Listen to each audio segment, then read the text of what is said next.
9 साल बाद प्रधानमंत्री नरेंद्र मोदी इजराइल पहुंचे हैं। ऐसे वक्त में जब इजराइल अमेरिका बनाम ईरान चल रहा है, युद्ध के हालात बन रहे हैं, ऐसे वक्त में पीएम मोदी का इजराइल दौरा इंटरनेशनल डिप्लोमेसी के लिहाज से बेहद खास हो जाता है, बेहद महत्वपूर्ण हो जाता है। प्रधानमंत्री मोदी का इजराइल दौरा दोनों देशों के रिश्तों को एक नई दिशा देने वाला है। इसे समझना आपके लिए बहुत जरूरी है।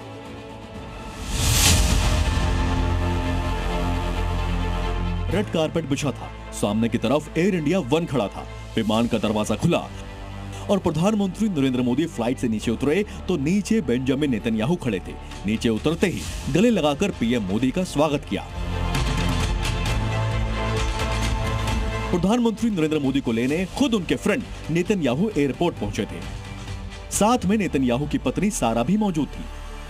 दोनों नेताओं के चेहरे की खुशी भारत इजराइल की दोस्ती को साफ साफ बयां कर रही थी।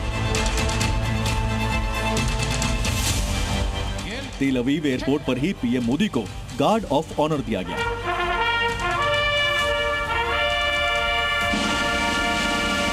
1.5 घंटे प्रधानमंत्री 4:30 बजे से 6 बजे तक, यानी इजरायली वक्त के मुताबिक 4:30 बजे से 6 बजे तक रहेंगे इजरायली संसद में, जहां पर ना सिर्फ उनका संबोधन होगा बल्कि जो इजराइल के अलग अलग पार्लियामेंट्रियन हैं, अलग अलग लीडर्स हैं, उनसे प्रधानमंत्री की मुलाकात होगी। और इसके बाद जो है बेंजामिन नेतन्याहू ने एक डिनर का आयोजन किया है प्रधानमंत्री नरेंद्र मोदी के सम्मान में, तो उस डिनर में शामिल होंगे।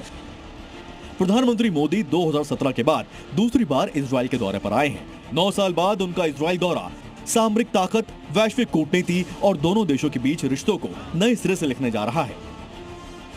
रेड कारपेट वेलकम के बाद तेल अवीव में मोदी और नेतन्याहू के बीच एक छोटी सी द्विपक्षीय मुलाकात हुई। दोनों नेताओं के बीच यहां भी गर्मजोशी देखने को मिली। इजराइल भारत का टाइम टेस्टेड फ्रेंड है। सुख हो या दुख, इजराइल ने भारत का हमेशा साथ दिया है। प्रधानमंत्री मोदी की इजराइल यात्रा के दौरान दोनों देशों के बीच स्ट्रेटेजिक पार्टनरशिप की नई हिस्ट्री लिखी जाएगी।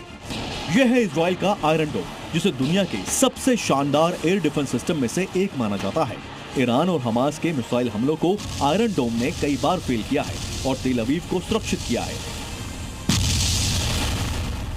संभावना है कि भारत और इजराइल के बीच आयरन डोम को लेकर समझौता हो जाए। आयरन डोम खरीद के साथ साथ टेक्नोलॉजी ट्रांसफर पर समझौता हो सकता है, मतलब आयरन डोम भारत में ही बनेगा। संभावना है कि air defence system iron beam को लेकर भी समझौता हो। ये लेजर बेस्ड एयर डिफेंस तकनीक आसमान में दुश्मन के ड्रोन को जलाने में सक्षम है।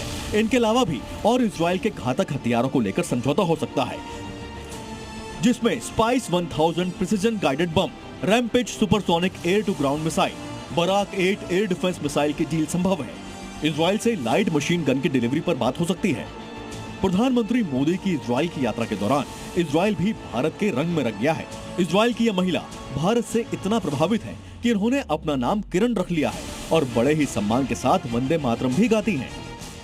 वंदे मातरम, वंदे मातरम, सुजलाम सुफलाम मलयज शीतलाम।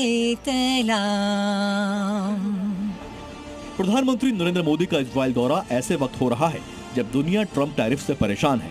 अमेरिका और ईरान के बीच युद्ध के हालात बन रहे हैं। इसमें इजराइल भी एक पक्ष है।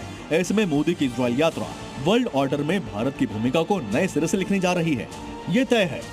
इजराइल से ब्रह्म प्रकाश दुबे के साथ ब्यूरो रिपोर्ट, जी मीडिया।